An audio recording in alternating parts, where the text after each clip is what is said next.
Movie की starting में हम केट नाम की एक लड़की को देखते हैं जो अपनी वेकेशन के लिए यूएस से आ रही होती है। वहीं उसकी बहन लिज जो रूस में रहती है वो एयरपोर्ट पर केट का इंतजार कर रही होती है, जहां से वो दोनों वेकेशन के लिए मैक्सिको आती हैं और एक दूसरे से मिलती हैं। यहाँ हम देखते हैं कि लिज का बिहेवियर काफी चिड़चिड़ा होता है और वो अपने मोबाइल में ही लगी रहती है। इसके बाद लिज और केट वहां से अपने होटल के लिए निकलती हैं, तो लिज मोबाइल में इतना बिजी होती है कि वो अपना और केट का पासपोर्ट एयरपोर्ट पर ही भूल जाती है। फिर अगले सीन में हम एक कपल जैक और मीरा को देखते हैं जो एक दूसरे के साथ काफी अच्छे रिलेशनशिप में होते हैं और दोनों चोरी का काम भी एक साथ करते हैं। इधर कैट और लिज मैक्सिको में एक होटल में आती हैं और जब होटल के मैनेजर उनसे उनका पासपोर्ट मांगती है तो केट लिज से पासपोर्ट निकालने के लिए कहती है, लेकिन लिज दोनों पासपोर्ट को एयरपोर्ट पर ही छोड़ आई थी। इसीलिए अब केट लिज को समझाती है कि तुम अपने मोबाइल की वजह से किसी भी चीज में ध्यान नहीं देती हो, पर लिज केट की बातों को इग्नोर करती है और उसी के ऊपर चिल्लाने लगती है। इसके बाद होटल की मैनेजर उन्हें बताती है कि वो अपना पासपोर्ट मंडे को एम्बेसी में जाकर ले सकती हैं और तब तक आपको हमारे होटल में कोई भी प्रॉब्लम नहीं होगी। फिर दोनों वहां से जाने लगती हैं। तभी केट होटल की मैनेजर से खाने के बारे में पूछती है, लेकिन होटल की मैनेजर उसे बताती है कि हमारी किचन तो इतने टाइम तक बंद हो जाती है और अगर तुम्हें कुछ खाने को चाहिए है तो तुम नीचे क्लब में जा सकती हो। इसके बाद लिज और केट अपने रूम में जाती हैं और केट बाथरूम में जाकर नहाती है और जब केट नहाकर वापस आती है तो देखती है लिज मोबाइल चलाते चलाते ही सो चुकी है। तभी केट उसके जूते उतारती है और उसका सामान भी सही से रख देती है क्योंकि केट को लिज की काफी परवाह होती है। फिर अगले सीन में हम केट को क्लब में देखते हैं और मीरा और जैक भी वहीं पर होते हैं। वहीं जब मीरा की नजर केट पर पड़ती है तो वो उसके पास जाती है और उसे अपनी बातों में फंसाने की कोशिश करती है, क्योंकि मीरा और जैक दोनों ऐसे चोर होते हैं जो अकेली लड़कियों को अपनी बातों में फंसाकर उनसे दोस्ती करते हैं और फिर उनसे उनकी रूम की चाबी चुरा कर उनका सारा सामान लेकर गायब हो जाते हैं। और मीरा यही करने की कोशिश करती है। वो केट से उसके बारे में पूछना स्टार्ट करती है और केट उसे बताती है कि मेरे साथ कोई नहीं है, मैं सिंगल हूँ। फिर मीरा केट को अपने साथ डांस करने के लिए कहती है, लेकिन केट ऐसा करने से मना करती है। पर मीरा के काफी जिद करने के बाद केट डांस करने के लिए मान जाती है और डांस के दौरान ही मीरा केट के रूम की चाबी बहुत ही चालाकी से चुरा लेती है और वो जैक को इसके बारे में बता देती है। फिर जैक एक काउंटर पर एक लड़की से शैंपेन की बोतल मांगता है और इसके बाद वो क्लब में बहुत ही चालाकी से मीरा से चाबी ले लेता है और वहां से चला जाता है। अब यहाँ डांस करते करते केट को बहुत देर हो जाती है तो केट वहां से जाने के लिए कहती है, लेकिन मीरा उसे थोड़ी देर और रोकने की कोशिश करती है। तभी मीरा और केट की मुलाकात दो लड़कों से होती है जिनका नाम एंड्रियो और निक होता है और एंड्रियो और निक मीरा और केट को अपने साथ एयर बलून में सफर करने के लिए पूछते हैं, पर केट उनसे मना कर देती है। लेकिन मीरा के काफी जिद करने के बाद केट मान जाती है और वो दोनों एंड्रियो और निक के साथ वहां से चले जाते हैं। आगे बहुत देर चलने के बाद वो चारों एयर बलून के पास पहुंचते हैं। तभी केट उन्हें बताती है कि मैंने अपनी लोकेशन अपनी बहन लिज को भेज दी है, इसीलिए मेरे साथ कुछ भी गलत होता है तो तुम लोग बचोगे नहीं। लेकिन निक और एंड्रयू उन्हें भरोसा दिलाते हैं कि हम एयर बलून में अकेले सफर नहीं करना चाहते थे, बस इसीलिए तुम लोगों को साथ लेकर आए हैं। इधर जैक अपने हाथ में एक शैंपेन की बोतल लिए केट के रूम की तरफ जाता है, क्योंकि उसे ऐसा पता था कि अब केट के रूम में कोई भी नहीं है, लेकिन लिज वहीं पर होती है। यहाँ एंड्रयू एयर बलून में हवा भर देता है और निक एक रस्सी से गाड़ी के टायरों को बांध देता है और फिर वो चारों बलून में बैठकर उड़ने लगते हैं। यहाँ होटल में जब लिज की आंख खुलती है तो वो उठकर फिर से अपने मोबाइल में लग जाती है और जैक भी वहीं पर होता है। फिर जब लिज जैक को देखती है तो वो काफी डर जाती है और अपने आप को एक अलमारी में बंद कर लेती है। तभी लिज को देखकर जैक भी घबराकर वहां से बिना कुछ चोरी किए ही चला जाता है। फिर अगले सीन में हम देखते हैं कि निक, एंड्रयू, कैट और मीरा चारों बिना रुके उड़ते ही चले जाते हैं और एंड्रयू और निक के बीच झगड़ा स्टार्ट हो जाता है, क्योंकि निक ने रस्सी को टाइट नहीं बांधा होता है। इसी बीच मीरा की नजर विंटर विंड पर पड़ती है, क्योंकि उनका बलून बिना रुके ही विंटर विंड की तरफ चला जा रहा था और वहाँ एक नहीं बल्कि बहुत सारे विंटर विंड थे, इसीलिए अब उनका बचना काफी मुश्किल था। तभी केट एंड्रयू और निक से बलून को नीचे उतारने के लिए कहती है, पर एंड्रयू और निक उसे बताते हैं कि हमने कभी भी बलून नहीं उड़ाया है, हम सिर्फ इस बलून के मालिक के लिए काम करते हैं और उसे इस बलून को उड़ाते हुए देखते थे। तभी एंड्रयू सिलेंडर चेंज करने लगता है और वो चारों नीचे रस्सी पकड़कर बैठ जाते हैं। तभी हम देखते हैं एक लड़का जो नीचे अपनी कार ठीक कर रहा होता है, वो इनका वीडियो बनाने लगता है और जब एंड्रियो को लगता है कि खतरा टल चुका है, तभी एक विंटर विंड उनके गुब्बारे को नुकसान पहुंचाती है और निक गुब्बारे से नीचे गिर जाता है और एंड्रियो के पैर में एक लकड़ी का टुकड़ा घुस जाता है, जिससे वो भी काफी घायल हो जाता है।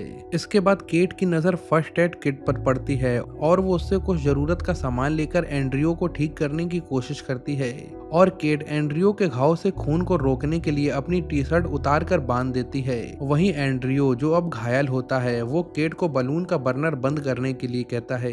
इसके बाद केट की नजर एक रस्सी पर पड़ती है और निक उसी रस्सी को पकड़कर लटके हुए था। तभी मीरा अपना हाथ निक को पकड़ने के लिए बढ़ाती है, लेकिन गुब्बारा बादलों के बीच में होता है और निक अपनी जान नहीं बचा पाता और वो रस्सी से गिर जाता है और बादलों में ही कहीं गायब हो जाता है। इधर लिज भी जैक को होटल में देखकर हेल्प हेल्प चिल्लाते हुए भागती है और एक पुलिस वाला उसकी मदद के लिए आता है, जो लिज से उसकी बहन के बारे में पूछता है। वहीं अब जैक को लगता है कि मीरा ने उसे धोखा देने की कोशिश की है, इसलिए वो मीरा को फोन करता है, पर मीरा का फोन बलून से नीचे गिर चुका था। तो जैक को मीरा का फोन स्विच ऑफ बताता है, जिससे जैक को यकीन हो जाता है कि मीरा ने उसे धोखा दिया है और फिर जैक अपनी गाड़ी निकाल कर वहां से चला जाता है। इधर बलून लगातार मूव करता रहता है और समुद्र में पहुंच जाता है और अब बलून का गैस सिलेंडर भी खत्म होने वाला होता है। तभी एंड्रियो केट से सिलेंडर बदलने के लिए कहता है और उसे बताता है कि बैलून की गैस खत्म हो रही है और मीरा और केट नीचे समुद्र को देखकर डर जाते हैं। वहीं केट को याद आता है कि वो अपनी छोटी बहन को रूम में अकेले ही छोड़कर चली आई है और वो इस बात को मीरा को बताती है। तो ये सुनकर मीरा को काफी झटका लगता है और वो केट से पूछती है कि उसने तो उसे क्लब में कहा था कि वो अकेली है, पर केट उससे कहती है कि मैंने ये बताया था कि मैं सिंगल हूँ, लेकिन मेरी बहन लिज अकेले रूम में है। यहाँ केट को लिज की चिंता होने लगती है और मीरा समझ जाती है कि अब तक जैक को लिज के बारे में पता चल गया होगा और वो इसके लिए मुझे कभी भी माफ नहीं करेगा। तभी केट को समुद्र में एक बोट दिखाई पड़ती है और वो तीनों उस बोट को देखकर हेल्प हेल्प चिल्लाने लगते हैं, लेकिन बोट इतनी दूर होती है कि वो लोग उनकी आवाज को नहीं सुन पाते हैं। वहीं बोट पर एक आदमी को ऐसा लगता है कि बलून से हमारे ऊपर कोई नजर रख रहा है, इसीलिए वो बोट को बैलून से दूर ले जाते हैं। वहीं अब एंड्रियो खड़े होकर हेल्प मांगने की कोशिश करता है तो वो नीचे पानी में गिर जाता है। तो केट उसकी तरफ एक रस्सी भी फेंकती है, पर एंड्रियो घायल होने की वजह से तैर नहीं पाता और वो डूबकर ही मारा जाता है। अब इससे केट और मीरा बहुत ही ज्यादा डर जाते हैं। तभी केट को एक आइडिया आता है कि क्यों ना हम लिखकर मदद मांगे, इससे हमें जल्दी मदद मिलेगी। और वो दोनों बलून के पोस्टर को निकालने की कोशिश करते हैं, लेकिन पोस्टर निकालते वक्त मीरा से पोस्टर उल्टा लटक जाता है, जिससे केट मीरा पर काफी नाराज होती है। अब मीरा बैलून पर उल्टा लटक कर पोस्टर को निकाल लेती है और वो दोनों अपनी लिपस्टिक से पोस्टर पर SOS लिखने की कोशिश करते हैं, पर उनके पास सिर्फ एक ही लिपस्टिक होती है, जिससे बड़ा बड़ा SOS पूरा नहीं लिख पाता है और केट अपना हाथ काट कर अपने खून से SOS लिखती है और फिर उस पोस्टर को बलून पर ही टांग देती है। वहीं पर एक बोट में लोग पार्टी कर रहे होते हैं, जो बलून की तरफ ज्यादा ध्यान नहीं देते। इधर लिज की मदद करने के लिए एम्बेसी से एक लड़की सूफी को बुलाया जाता है, जो परेशानियों में बच्चों की मदद करती है और सूफी लिज को अपने साथ चलने के लिए कहती है, पर लिज जिद करती है और कहती है कि पहले मेरी सिस्टर को ढूंढो। तो सूफी कन्विंस हो जाती है और लिज के साथ उसकी सिस्टर को ढूंढने का प्लान बनाती है। वहीं अब बलून का बर्नर जलना बंद हो जाता है और बैलून धीरे धीरे नीचे गिरने लगता है और वहाँ बर्नर फिर से जलाने के लिए कोई माचिस भी नहीं होती है। तभी केट को एक आइडिया आता है और वो सनलाइट को कन्वर्ट करके उससे बर्नर को फिर से जलाने के बारे में सोचती है, लेकिन ढूंढने के बाद भी उन्हें वहाँ ऐसा कोई सामान नहीं मिलता जिससे सनलाइट को कन्वर्ट किया जा सके। तभी केट को वहाँ पर एक प्रोटेक्शन मिलता है और वो उस प्रोटेक्शन में शैंपेन भरकर उससे कागज को जलाकर बर्नर को जलाती है और बर्नर फिर से जलना स्टार्ट हो जाता है। इसके बाद केट और मीरा आपस में बातें करते हैं और वो एक कपड़े को जलाकर धुआं उड़ाने की कोशिश करते हैं, जिससे उनके बारे में किसी को भी पता चल सके। वहीं अब यहाँ लिज केट की आखिरी लोकेशन पर सूफी के साथ आती है और वहाँ उन्हें कार में रखा एक वीडियो कैमरा मिलता है, जिसमें उनका बैलून में बैठना और उड़ना सब रिकॉर्ड होता है और लिज को समझ आ जाता है कि केट कहीं ना कहीं मुसीबत में है। वहीं बैलून में केट अचानक से अपने मोबाइल में सिग्नल देखती है, तो केट अपनी लोकेशन लिज के मोबाइल में भेजती है और बैटरी लो होने के कारण मोबाइल फिर से स्विच ऑफ हो जाता है। इसके बाद लिज और सूफी केट की लोकेशन पर जाने का फैसला करती हैं और वो दोनों इसके लिए एक बोट चुराती हैं और केट की लोकेशन के लिए निकल जाती हैं। इधर बैलून की गैस धीरे धीरे खत्म हो रही थी तभी केट और मीरा बैलून से सभी भारी सामान को फेंक देती हैं, यहाँ तक कि वो अपने कपड़े भी बैलून से नीचे फेंक देती हैं। फिर भी बैलून धीरे धीरे नीचे आ रहा होता है और अब वो दोनों बैलून पर ऊपर चढ़ने की कोशिश करती हैं, लेकिन बैलून नीचे गिरने ही वाला होता है। वहीं अब इन दोनों का बच पाना काफी मुश्किल था, इसीलिए मीरा अपने सारे गुनाह केट के सामने कबूल करती है और उसे बताती है कि मैंने तुम्हारे रूम की चाबी जैक को दी थी और मैं तुम्हारे सारे सामान को चोरी करना चाहती थी। तभी हम जैक को देखते हैं जो कहीं से चोरी किया हुआ सामान किसी दूसरी लड़की के साथ ले जा रहा होता है।